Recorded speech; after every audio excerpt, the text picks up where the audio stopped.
High friends, welcome to everyone. আশা করি সকলে ভালো আছেন, সুস্থ আছেন। আমি দেবজ্যোতি পুনরায় চলে এলাম আপনাদের সাথে আরও একটি নতুন ভিডিও নিয়ে। আমরা আজ আলোচনা করব আইপিএল 2024 17 নম্বর মৌসুমের 31তম ম্যাচ কলকাতা নাইট রাইডার্স বনাম রাজস্থান রয়্যালস। কী হতে পারে আজ probable playing 11, head to head record কী বলছে, এবং ইডেন গার্ডেন্স কী খবর আজ আবহাওয়ার, পিচ কেমন হতে চলেছে আজ, তো সব নিয়ে আজ আলোচনা করে নেবো এই ভিডিওর মধ্যে। চলুন কথা না বলে ভিডিও শুরু করা যাক। আমরা প্রথমে দেখে নেব হেড টু হেড রেকর্ড। তো tata Indian premier league 2024 Kolkata বনাম রাজস্থান।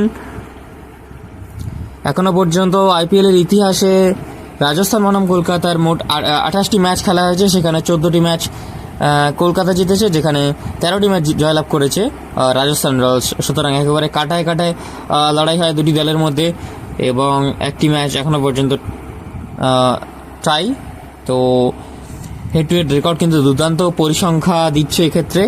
এবার আমরা দেখিনি লাইভ স্ট্রিমিং স্টার স্পোর্টস নেটওয়ার্কে করা হবে, এবং ডিজিটাল ব্রডকাস্টিং জিও সিনেমায় ফ্রি, এবং ভারতীয় সময় অনুসারে 7:30 থেকে এই ম্যাচ শুরু হবে। আমরা যদি প্রথমে ওয়েদার আপডেটটা দেখে নিই, ইডেন গার্ডেন্সের ওয়েদার আপডেট সম্পূর্ণ মেঘমুক্ত আকাশ, কিন্তু তা হলেও যদি আমরা দেখি হিউমিডিটি অর্থাৎ আর্দ্রতা কিন্তু বেশ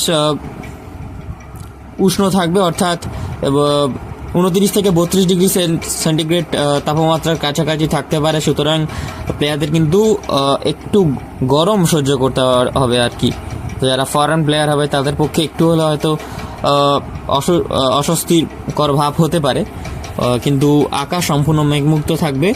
এবং যদি পিচের কথা বলি, পিচ রিপোর্ট সম্পূর্ণ ফ্ল্যাট পিচ থাকবে, মোস্টলি ব্যাটিং ফ্রেন্ডলি উইকেট। তবে স্পিনার্সরা যদি ভালো জায়গায় রেখে বোলিং করে, অর্থাৎ গুড লেন্থ অ্যান্ড লাইন এরিয়ায় রেখে বল করে, সেক্ষেত্রে তারা কিন্তু পারচেস পেতে পারেন এক্ষেত্রে।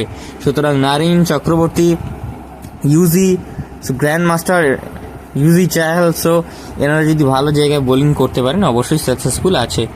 এখনও পর্যন্ত ইডেন গার্ডেন্সের ডিটেলসটা আপনাদের দিই। এখনও পর্যন্ত আইপিএলে মোট খেলা হয়েছে ইডেন গার্ডেন্সে, এখনও পর্যন্ত কলকাতায় ইডেন গার্ডেন্সে আইপিএলে 84টি ম্যাচ খেলা হয়েছে, এবং সেই 84টি ম্যাচের মধ্যে প্রথমার্ধে ব্যাটিং করে, অর্থাৎ ফার্স্ট ব্যাটিং করে টিম যেখানে জয়লাভ করেছে 36টি ম্যাচ, সেখানে সেকেন্ড ব্যাটিং করে কিন্তু জিতেছে দল 48টি ম্যাচ। তো সেক্ষেত্রে বোঝাই যাচ্ছে অ্যাডভান্টেজ বেশি চেজিং টিমের। এর একটি কারণ শিশির, এবং দ্বিতীয়ত আন্ডারলাইট, সেখানে ভালো ব্যাটিং করা যায়। সুতরাং দ্বিতীয়ার্ধে ব্যাটিং করলে কিন্তু যথেষ্ট ভালো সুবিধাজনক পাবে দল। এবং চেজ ইজ দ্য কি হবে আজ দুই অধিনায়কের, রাজস্থান রয়্যালস এবং Kolkata knight Riders table toppers. তো টসে জিতলে অবশ্যই তারা কিন্তু সেখানে বোলিং করার সিদ্ধান্ত নেবেন। আমরা যদি অ্যাভারেজ স্কোর দেখে নিই, অ্যাভারেজ স্কোর ইডেন গার্ডেন্সে 165 থেকে 170, তবে 185 থেকে 90 যদি করা যায়, it was a good total, very good total to win this match. So যা প্রবাবলি স্কোর, যা অ্যাভারেজ স্কোর, তার থেকে এক্সট্রা 15 থেকে 20 রানস এক্সট্রা করা অবশ্যই প্রয়োজন আইপিএলের প্ল্যাটফর্ম, আবারও আমরা বলছি। আর এক্ষেত্রে দুটি দলেরই ব্যাটিং লাইন আপ অসাধারণ, দুর্ধর্ষ ব্যাটিং লাইন আপ। সুতরাং আমরা এক্সপেক্টও করব এই ব্যাটসম্যানদের কাছ থেকে আরও ভালো কিছু। আমরা যদি ইডেন গার্ডেন্সের স্ট্যাট দেখে নিই, কেকেআর ভার্সেস আরআর, দুটি দল এখনও পর্যন্ত ইডেন গার্ডেন্সে মোট 10টি ম্যাচ খেলেছে। 10টি ম্যাচের মধ্যে 6টি ম্যাচ যেখানে কলকাতা নাইট রাইডার্স জিতেছে, এবং 3টি ম্যাচ সেখানে রাজস্থান রয়্যালস জিতেছে, এবং একটি ম্যাচ কিন্তু টাই রয়েছে।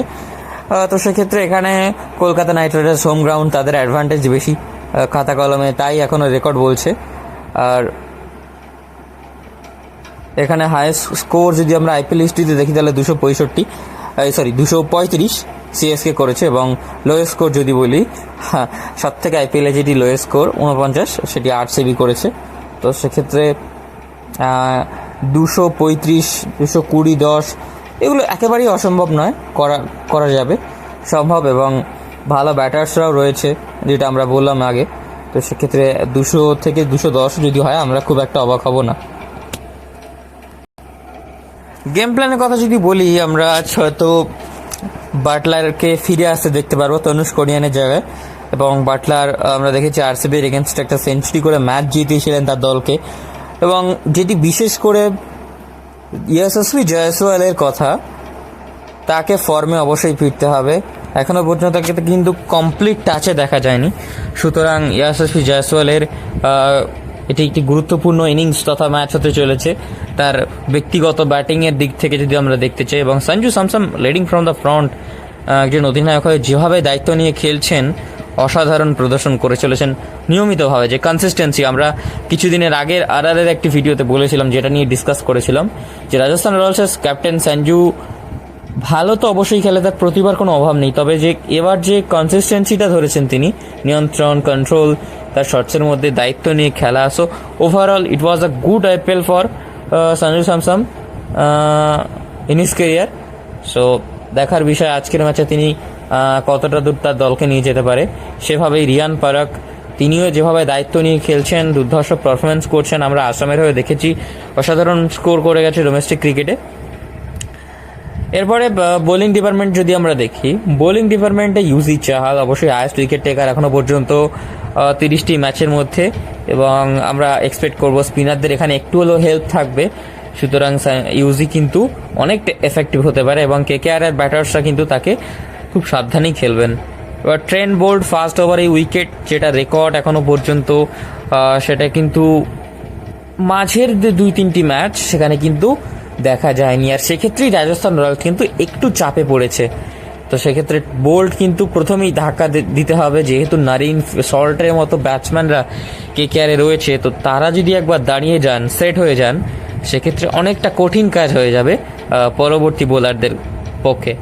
এবার কুলদীপ সেন, আবেশ খান, গতি এবং অশ্বিনকে আমরা হয়তো আজ ফিরে আসতে দেখতে পারি, কারণ এই আবারও বলছি, স্পিনারদের যেহেতু বেশি পারচেস আছে এবং অশ্বিনের প্রচুর এক্সপিরিয়েন্স আছে ইডেন গার্ডেন্সের, এবং কেকেআরের কিন্তু লেফটি ব্যাটার্সরাও আছে। নারিনকে আমরা প্রথমেই দেখব লেফটি ব্যাটার্স, এরপর রিঙ্কু সিং, ভেঙ্কটেশ আয়ার। সো ওভারঅল অশ্বিন হয়তো এই ম্যাচে খেলতে পারে। এবার আমরা কেকেআরের দিকে যদি যাই, ফিল্ড সল্ট যেভাবে আগের ম্যাচে ইনিংসটা খেললেন 89 রানের, অসাধারণ একটি ইনিংস। এবং নারিন, ফিল্ড সল্ট যদি দাঁড়িয়ে যান, ক্রিস লিন এবং নারিনের পর কলকাতার ওপেনিং পেয়ারটা আমরা কিন্তু সেভাবে কিন্তু খুব নজর কাড়েনি। কিন্তু এই বছরের যে সল্ট ও নারিন, চন্দ্রকান্ত পণ্ডিত কোচ এবং Gautam Gambhir overall support staff যে ডিসিশনটা নিয়েছেন এবছরে, এটি কিন্তু অসাধারণ ডিসিশন ছিল এবং কলকাতার জন্য খুব কার্যকরী এখনো পর্যন্ত স্থাপিত হয়েছে। সো নারিন সল্টকে প্রথমেই ধাক্কা দিতে হবে, আউট করতে হবে, সেক্ষেত্রে কলকাতা কিন্তু না হলে এগিয়ে যাবে। এরপর আইয়ারকে আমরা কিন্তু এখনো পর্যন্ত 100% দেখিনি, কারণ আইয়ার আমরা দেখেছি বল বাই রান সেরকমই খেলে যাচ্ছেন। অবশ্য সেরকম প্রয়োজনও পড়েনি তার, তবে এর থেকে আমরা ভালো আশা করব আইয়ারের তরফ থেকে। ভেঙ্কটেশ আয়ার তার দিক দিয়ে হয়তো তার পজিশনটা শ্যুট করছে না, বাট দলের জন্য অনেক কিছুই করতে হয়, অনেক কিছু স্যাক্রিফাইস করতে হয়। আন্দ্রে রাসেল, রিঙ্কু সিং আমরা দুটো ম্যাচে প্রায় তাদেরকে তো দেখলামই না, কারণ প্রয়োজনই পড়েনি। দিকে Ramandeep Singh. So overall batting line up খুব বড় ব্যাটিং লাইন আপ, শক্তপোক্ত ব্যাটিং লাইন আপ। বোলিংয়ে স্টার্ককেও আস্তে আস্তে ফর্মে দেখা যাচ্ছে, কিন্তু স্টার্ককে আরও ব্যাক করতে হবে ডেথ ওভারে, নিউ বলে উইকেট নিতে হবে। বাটলার, ইয়শস্বী, সঞ্জু, তাদেরও কিন্তু ব্যাটিং দুর্দান্ত চলছে। এরপর হর্ষিত রানা, অরোরা, বরুণ চক্রবর্তীর কিন্তু আজকে বড় রোল থাকবে অ্যাজ আ বোলার হিসেবে, অ্যাজ আ স্পিনার হিসেবে, এবং নারিনকেও কিন্তু আজকে ভালোভাবে বোলিংটা দেখতে হবে, কারণ স্পিনারদের গুরুত্ব এখানে বিশেষ করে আজকে দেখা যেতে পারে। সুতরাং ওভারঅল গুড ম্যাচ, একটি ভালো ম্যাচ হতে চলেছে। আমরা আইপিএলের 31তম ম্যাচের কথা যদি বলে থাকি, এবার আমরা কথা না বলে চলে যাব প্লেইং 11, দুটি দলের সম্ভাব্য একাদশ কি হতে পারে আজকে ম্যাচের জন্য। তো চলুন আমরা আলোচনা করে নিই। কলকাতা নাইট রাইডার্স 11-এর কথা যদি বলি আমরা, সুনীল নারিন, ফিল্ড সল্ট প্রথমেই আমরা ওপেনে দেখতে পারবো। এরপর শ্রেয়াস আয়ার, ভেঙ্কটেশ আয়ার, রিঙ্কু সিং, রমনদীপ সিং, আন্দ্রে রাসেল, তারপরে আমরা বৈভব অরোরাকে দেখতে পাবো, হর্ষিত রানা, বরুণ চক্রবর্তী এবং মিচেল স্টার্ক। এই হচ্ছে তাদের হয়তো প্লেইং 11 হতে পারে, বেস্ট প্রবাবল প্লেইং 11। এবং যদি রাজস্থান রয়্যালসের কথা বলে নিই, ইয়শস্বী জয়সওয়াল, জস বাটলার কে আমরা আজকে ব্যাক করতে দেখতে পারি, সঞ্জু স্যামসন, রিয়ান পরাগ, সিমরন হেটমায়ার, ধ্রুব জোরেল, অশ্বিন আজকে হয়তো ফিরতে পারেন, এবং কুলদীপ সেন, আবেশ খান, বোল্ট এবং ইউজবেন্দ্র চাহাল।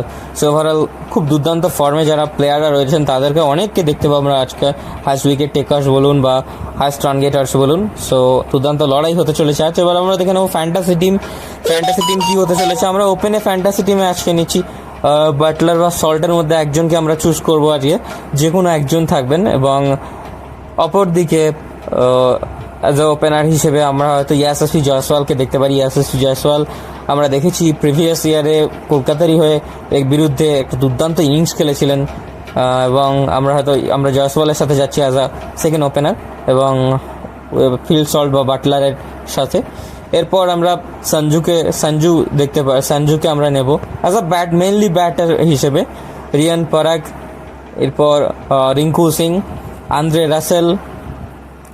এরপর বোলারদের কথা যদি আমরা দেখি, ট্রেন্ট বোল্ট, ইউজবেন্দ্র চাহাল, এবং কলকাতার দিক থেকে মিচেল স্টার্ক, বরুণ চক্রবর্তী, বৈভব আরোরা।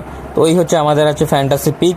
এর মধ্যে আমরা অধিনায়ক করছি আছে আমরা সঞ্জু স্যামসনকে এবং সহ অধিনায়ক করছি সুনীল নারিনকে। সো আমাদের আজ এই ফ্যান্টাসি পিক, সবার ফর্ম অনুযায়ী আমরা এই টিম গঠন করার চেষ্টা করেছি। তো আশা করি ইনফরমেশন ভালো লেগেছে।